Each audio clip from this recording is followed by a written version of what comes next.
Having undiagnosed ADHD really amplified my depression in a negative way. It made it 10 times worse, probably more than that. But then also the pressures and stressors of feeling like a failure. I felt like a failure. I felt unworthy. I felt lazy. I felt disgusting. I felt like I couldn't get anything done. And my depression took a huge hit for years because of it.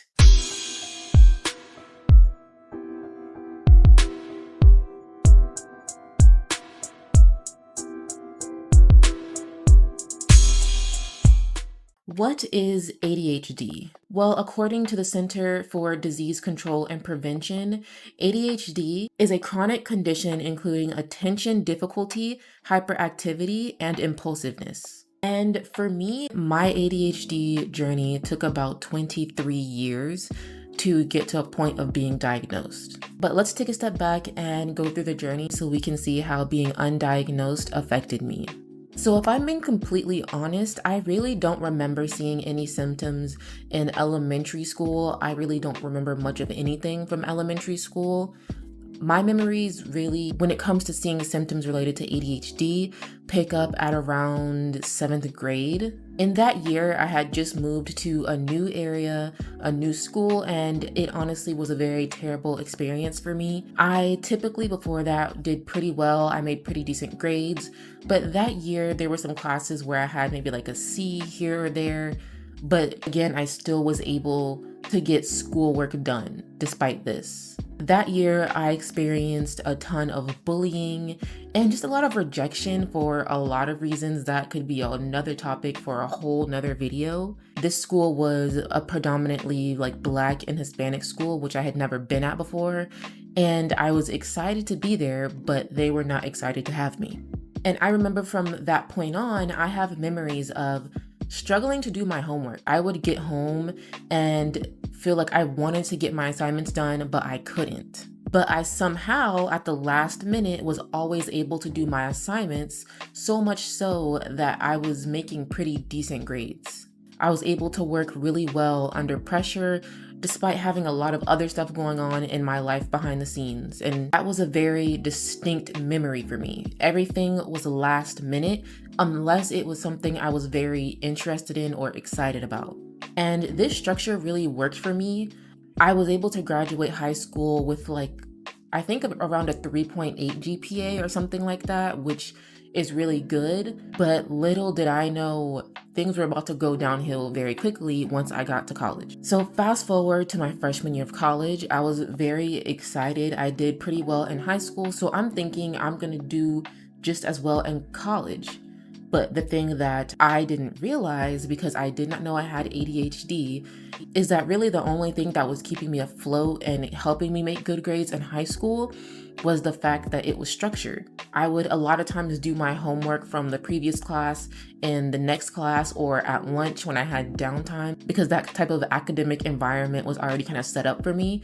I didn't have to force myself to do it. Once I got to college though, my work ethic, my motivation, and my mental health completely went down the drain. I started noticing my freshman year that I struggled very, very badly with going to class and getting my assignments done. There was no one there to hold me accountable, and I honestly and truly could not understand why I couldn't get myself to do things that I needed to do. I would see other people that were my age on campus going to class, doing what they needed to do, while I was kind of starting to fall back. So much so that I failed a class my freshman year, which I have never failed a class in my entire life. So then those feelings of failure, of not being enough, of being lazy started to enter the chat. And I kind of had those feelings a little bit in high school, but college is when those feelings truly ramped up for me and depleted my mental health. I don't want to get emotional. Okay, I'm not gonna cry. So, God, I'm not gonna cry. What is happening? So moving on to my sophomore year, I was having the same issues, but much worse. I, again, was struggling to go to class. I was struggling to get my assignments done. And those feelings of laziness and inadequacy were really making me depressed. I'm already prone to depression, but it just honestly made it 100 times worse the way that I saw myself, the way I would speak about myself, the way that I felt about myself, honestly, I don't think I could do this. Oh my God, this is difficult. I did not think I was gonna be emotional. I honestly felt worthless because in this world that we live in, productivity is like number one. If you haven't gotten anything done today, or you're not doing anything with your life, if you're being stagnant, then you're kind of seen as less than. And I impose that on myself like 110%. And my junior year is when COVID hit and things just got much, much worse. I was in a very negative headspace because the kind of groove that I had gotten into in college, like I had made friends, was starting to feel like I was more involved, feeling like I was finally starting to fit in a little bit more. It was ripped away because everybody left and moved away, and I was left kind of by myself. I was working from home and I felt like lonelier than ever. And I also think just like the uncertainty and like all of the solitude really like amplified the depression. Like it just made it so much worse. And all the classes moved online. So then it's like, okay, I'm no longer going to class in person. I'm doing my stuff online. So I'm even less motivated to get my work done. And that year I failed a lot of classes. I can't be sure how many, but it was at least like a couple or maybe 2 or so. But that's obviously not good. If you're taking like 15 hours, that's like 2 out of 5 classes. And I would say like at that point was one of like my lowest points depression wise and mentally, because I did feel like I was not capable of getting things done. I was just lazy. Like the word lazy is something that I would constantly call myself. Oh, I'm just a lazy person. I can't do things. I'm too lazy. Like it's terrible. It's a terrible way to speak about yourself, but that's truly how I felt. I honestly felt, I really want to reiterate this, worthless. Like I can't get things done. What is my point of being here? Like I felt really terrible about myself. And around the time COVID hit is also when I joined TikTok. Now, TikTok is where I started to learn more about ADHD. For You page really wasn't like heavily on that. I think I started seeing those videos where it's like, put a finger down if this applies to you, and I'll tell you what it is at the end. I started seeing some videos about ADHD.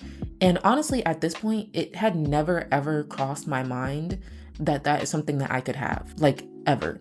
So I started seeing these videos and it really piqued my interest. You know, when you like a video, you start to get more of them. And then I started to get videos about like women with ADHD and then Black women with ADHD and how those symptoms can kind of vary. And after this point, I kind of started to realize like, okay, maybe this is something I could have. Obviously, I'm not a psychiatrist, but I have eyes and I can read. And a lot of these symptoms, I mean, a lot of them apply to me. And at this point, I started to look into trying to go see a psychiatrist or someone that could help diagnose me, but that just kind of unleashed a whole new level of problems. For one, everyone's books were always filled for months and months and months in advance, or they just weren't accepting any new clients. They were very expensive. They didn't accept my insurance. Like it was always something. And it started to become very discouraging because it felt like I was never ever going to get to a point where I would be able to be diagnosed or just be evaluated to see if I even had it in the first place. It took me about, I would say maybe a year or two, maybe even like 3 to like really find a psychiatrist that kind of fit all of their criterias, and then to also have money to go see the psychiatrist. Like for all of the stars to align, it took some time. But when I finally did go in to see the psychiatrist, literally within the first few minutes, I started crying. And I later found out that my psychiatrist had put me down in his notes as weepy because I guess I cry a lot. I don't know. But he asked me a ton of questions about my upbringing, about my current struggles, about my current life, and then also asking me very specific questions to test me for a large variety of different like mental illnesses. And by the end of it, I was diagnosed with multiple things, but one of those things being ADHD. And I would say that was extremely, extremely validating and almost kind of lifted a weight off of my shoulders. I don't know how to explain it, but like it felt like I had like a burden weighing me down that I didn't even truly know was there until he lifted it from me. He literally, after evaluating me and asking me all the questions, was like, no one has ever tested you for ADHD. Like, no one said anything, no one noticed anything. Because when he finally completed the questionnaire and looked over everything, like, he said, you have a very like severe case of ADHD.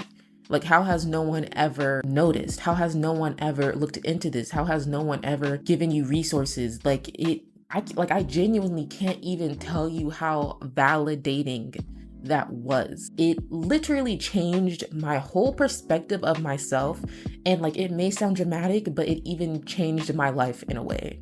When you have spent so many years speaking negatively about yourself, talking down on yourself, saying you're not capable of doing things, you're just lazy, because you don't realize you have this disorder that is making it difficult for you to get things done, having a professional that studied for years and years and years of their life tell you, no, like, there's nothing wrong with you. You just need extra accommodations, you need extra resources, and you just have to go about things in a different way.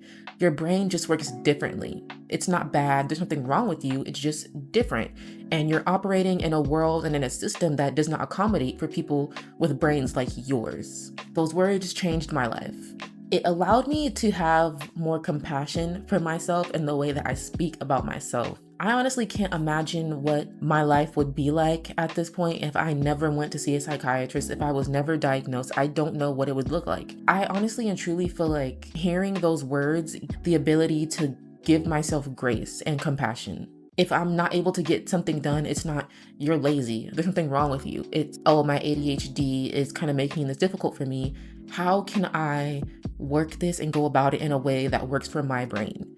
Or instead of beating myself up for waiting until the last minute, well, you work better at the last minute. So if you can get quality work done at the last minute and still be productive in your own way, then what's wrong with procrastinating a little bit? If procrastination and pressure helps you get work done, use it to your ability, like use it to your advantage. There's nothing wrong with that. It just allowed me to be human and to see myself in a very human and humble way, in a way that I wasn't able to see myself as in the past. I still have depression, don't get me wrong, but it is not nearly, and I mean not nearly, as bad as it was in the past. Getting the diagnosis, honestly, it's like it kind of rewired my brain in a way. I no longer felt the need to be so mean to myself because I had answers, because I knew the source of the problem. A lot of times when we don't know the source of an issue, we just kind of come to our own conclusions. And a lot of time that conclusion is what we see in everyday world. When you watch a movie or a TV show or whatever, if somebody's not getting things done or they're just laying around in bed being sluggish, they're lazy. So if I am doing those things, then I must be lazy too. And lazy is obviously bad, so I'm bad. There's something wrong with me, when that was not the case. I genuinely feel like my psychiatrist kind of like pulled me out of a pit and like lifted me up and put me back on the ground. I didn't change overnight, and I'm still a huge work in progress. I still have a lot of things I can improve on, but the progress that I have made simply just from getting diagnosed. Medication was a whole nother thing. I'm not on medication at the moment. I was in the past. It's another conversation, but just the diagnosis alone was a life changer. Now, I do want to touch on a topic within the realm of ADHD that is not very touched on, and that is ADHD in regards to Black women. Black women and girls are less likely to be diagnosed with ADHD, and that is for a plethora of reasons, but I kind of want to touch on a few of those. And also why it is so important for us to be screened for it if we're showing the signs, because it can literally be life or death for a lot of people. Black children in the United States were 70% less likely to receive an ADHD diagnosis than other similar white children, despite displaying ADHD behaviors at the same rate as the white children. A lot of times when we display ADHD tendencies at a young age, these behaviors are oftentimes chalked up to just being lazy or an assumption that we have an inherent tendency to misbehave. The kid that's bouncing around the class or constantly talking or not submitting the schoolwork, they're just being lazy. They're doing what they usually do. Oh, you know how those kids are, which is extremely problematic. because ADHD, although people may not see it this way, can be severely crippling for a lot of people. There's also a large misunderstanding of how ADHD symptoms can manifest in Black women and girls. Oftentimes, we're really good at masking. And if you don't know what masking is, it basically refers to when an individual hides or suppresses symptoms, behaviors, or difficulties they are experiencing.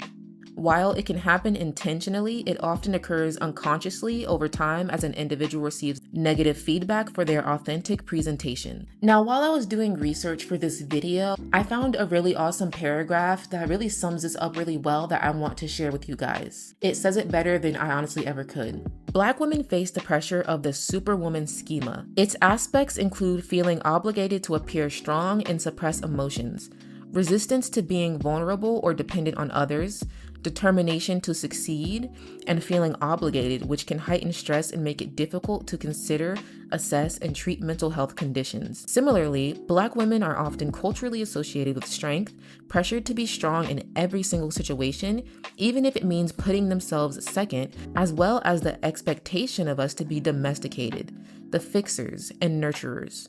So a lot of Black women take on that pressure, which can lead to burnout and other mental health challenges. And this sums it up so well. When you are in a society where you're pressured to have to be strong, to have it all together, to look presentable, then of course, when you're moving through the world or seeing mental health providers, they may not even pick up on the fact that you need to be screened for ADHD because you look like you have your life together.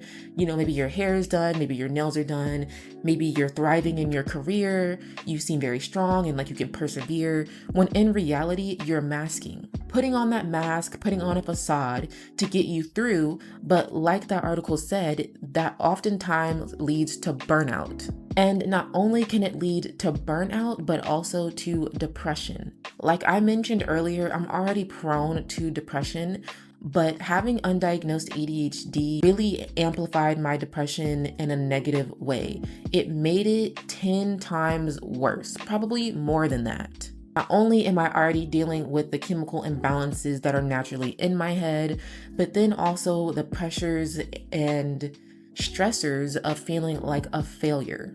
I felt like a failure. I felt unworthy. I felt lazy. I felt disgusting. I felt like I couldn't get anything done. And my depression took a huge hit for years because of it. And that's why I say it's so important for us to be diagnosed, because if we have the answers to the root of the problem, at least we can kind of shift the blame to that. Okay, I'm not able to, do my schoolwork, but it's because my ADHD, not because I'm lazy, not because I'm a failure. According to a UK survey carried out by the National Attention Deficit Disorder Information and Support Services, 85% of child and adolescent psychiatrists and pediatricians in the UK believe that not treating childhood ADHD could lead to adult mental health problems such as depression and even suicide. 90% said that it can lead to a variety of social problems such as difficulties finding and keeping a job and criminal behavior. Getting an early diagnosis can help alleviate a lot of the negative self-talk and problems that we face in adulthood.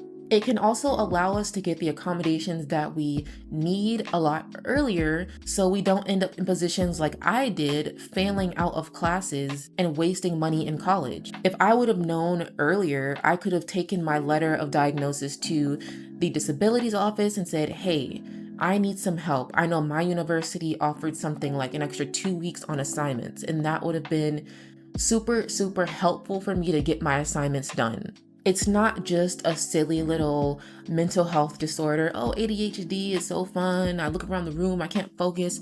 It's so much more than that. Like the survey I just mentioned, a lot of criminals have ADHD. Not all, but there's a lot of people with ADHD that go into crime. There's a lot of people with ADHD that become addicted to drugs and become addicted to alcohol because they're seeking out that dopamine. I know for me, I've struggled with social media and TikTok. There's a lot of ways that anxiety can be crippling for people. A lot of people with ADHD struggle to keep a job or do well in certain corporate and professional environments because our minds aren't wired to work in that way.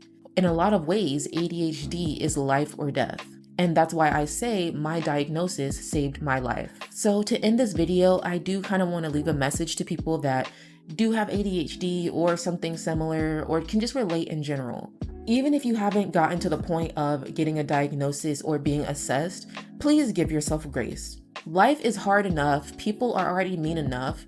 We don't need the insults from coming inside the house, coming from ourselves. And if you are struggling in any way, please don't be afraid to go get assessed. I know it can be very scary, very expensive, but I will say it is completely worth it to have that peace of mind and the groundwork to work off of. Now that you know that you have it, okay, now you can look into different treatment options and implement different protocols and things into your life to make it a little bit easier. People with ADHD are not broken, we're not bad, our brains just work different. That's it. And honestly, in a lot of ways, ADHD can be a superpower. A lot of us work really well under pressure. We're very creative. We're able to think outside of the box and come up with really great ideas. And whenever we find something we're really interested in, we can really hyper focus and hone in and get stuff done.